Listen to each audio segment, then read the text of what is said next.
Estimada profesora Luz Estela Carvajal, me presento, mi nombre es Jaime Alejandro Coyo Caviativa, del grado 10-4, jornada mañana. El día de hoy vengo a presentar una exposición sobre antigüedad versus actualidad en alimentos procesados.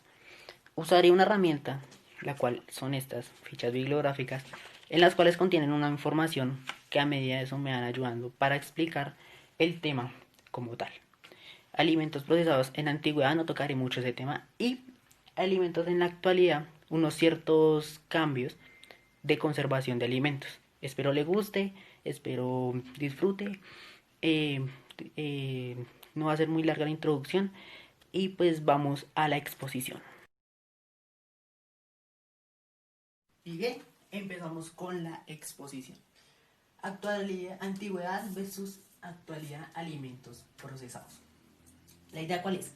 Ir llenando este cuadro con información de alimentos procesados, con su antigüedad y con su actualidad. Vamos a tocar primero el tema de la antigüedad.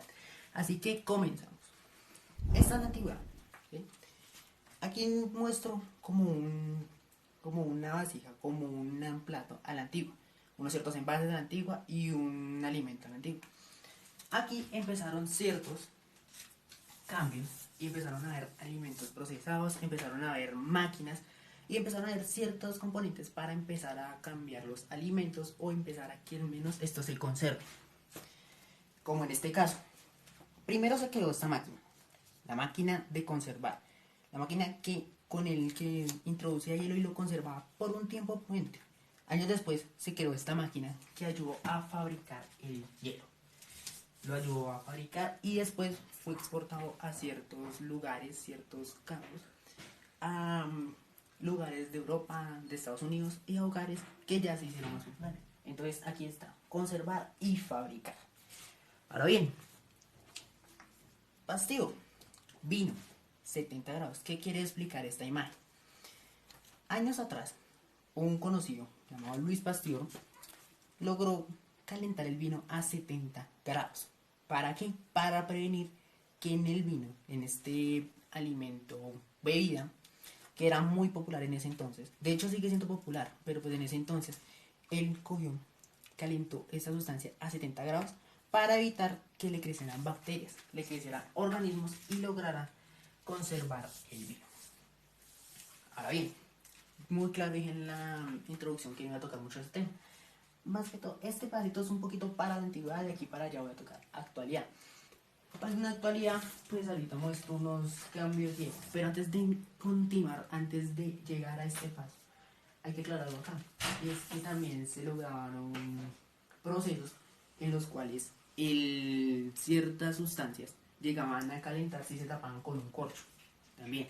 Y así, no fue mucha la trascendencia en la antigüedad, no fue mucho los descubrimientos, pero dieron paso a ciertos cambios, ciertas conservaciones de hoy en día. Entonces, este es el pedazo de la antigüedad y vamos a continuar con la actualidad.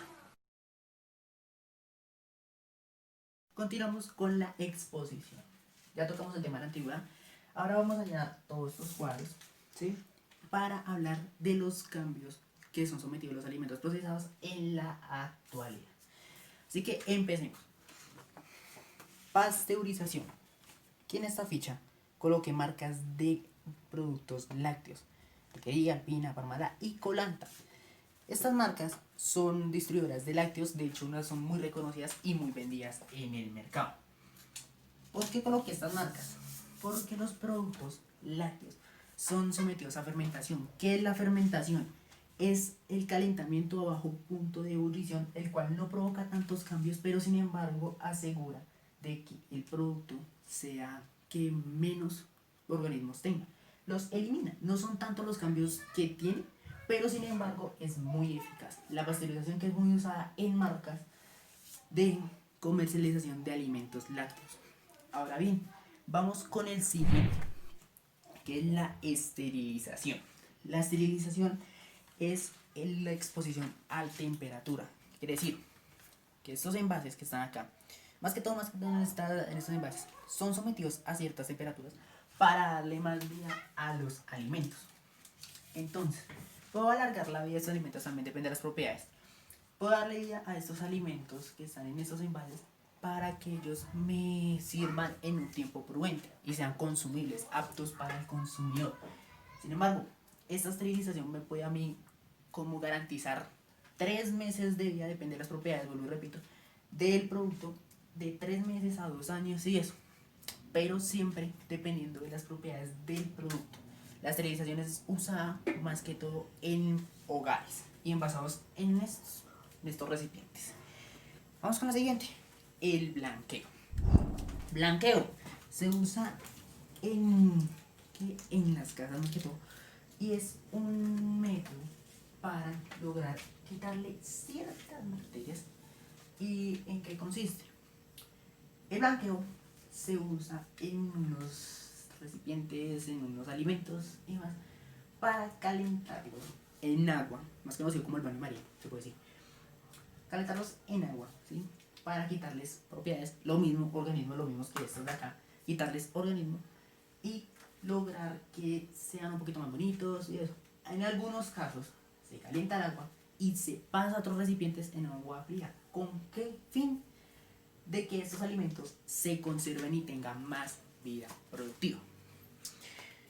Continuamos con la fermentación. La fermentación es muy dada en vinos, quesos, a veces en helados y otro queso, por ejemplo. ¿La fermentación en qué consiste? La fermentación es el cambio de sus propiedades también, que es el cambio parcial del producto, lo que ocasiona una deshidratación parcial, no completa, del producto, quitándole también lo mismo, evitando que se le crezcan organismos y evitando que el producto pierda sus propiedades. Usamos más que todo en quesos, en parte los lácteos, no en todos. En los vinos, hasta en las cervezas es utilizado el proceso de fermentación. El ahumado. El ahumado es utilizado en alimentos cárnicos, es decir, todo tipo de reses, carne, lomo, lo que sea, y pescados. El ahumado es utilizado para que este producto se endurezca un poquito y no pierda tanto las propiedades. Lo mismo que todas estas, para evitar el crecimiento de organismos y plantas o bacterias que afecten al consumidor. Continuamos con un método que es la deshidratación, la pérdida total de agua, ya que el agua también puede ser perjudicial. La deshidratación consiste en coger alimentos como manzanas y quitarles toda el agua que tengan para lo mismo de todas estas. Evitar que le crezcan organismos y bacterias que sean totalmente perjudiciales para el consumidor. Continuamos con la conservación en frío. En este tema hay unos alimentos que no pueden perder cadena de frío, sino automáticamente pierden sus propiedades. En almacenes de cadena como Jumbo, como el Éxito, estos alimentos como las verduras son empacados en una bolsa con tal de meterlas en una nevera y que este no pierda sus propiedades.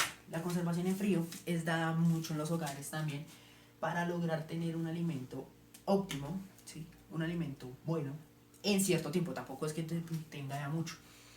La conservación en frío se usa en verduras y en alimentos obviamente que tengan la necesidad de estar refrigerados. Continuamos con la irradiación. Hay unos alimentos que dependen mucho de esto. La irradiación, como en este caso, este alimento está así normal, bien, pero sin irradiar está con eso. ¿Qué pasa? La irradiación es un método en el cual alimentos tienen que estarse conservando y así, y si no se alcanzan a consumir en un tiempo prudente, pueden que le crezcan raíces o pueden que le crezcan organismos, el mismo riesgo que corren todas estas anteriores. Por último, datos extra. Hay alimentos que se tienen que tener muy cuidadosos. Estos métodos son dados en fábricas, en casas también, para lograr conservar los alimentos y lograr que no lleguen a su fecha de vencimiento. Hay alimentos que por estas técnicas pueden durar hasta 2 años sin consumirse, empacados. Hay otros que requieren su consumo inmediato y después de abierto. Entonces, estas técnicas son muy usadas hoy en día. Con base a esto, con base a la antigüedad, ¿sí? En estos descubrimientos que se vinieron dando, dieron paso a todas estas anteriores. Para la antigüedad no es tan trascendental no es así que digamos muy importante. Bueno, sí es importante, pero no es tan trascendental porque no se dieron tantos descubrimientos. Se dio el de Luis Pasteur, el de la hielera y demás. Pero tiempo después se añadió esto: la pasteurización, el blanqueo, la esterilización, la fermentación, el ahumado, la deshidratación, la conservación y la irradiación, que dieron paso a que se conservaran hoy alimentos y que puedan tener vida útil por durante 2 años, 3 años. Algunos si no tienen tanto tiempo de vida después de salir de la fábrica, tienen que ser vendidos en por ahí menos de un mes, pero al igual estos son métodos que se usan hoy en día, que a la vez son efectivos, pero que toca saber usar. Casos como el de la esterilización y el ahumado, si no son dados a ciertas temperaturas, bien. Si no son dados, o sea, si se exceden o si no llegan a la temperatura prudente, pues estos alimentos se pueden dañar y no pueden tener su propiedad para el consumo. No siendo más, espero que le haya gustado, profesora. Espero que haya disfrutado de la exposición.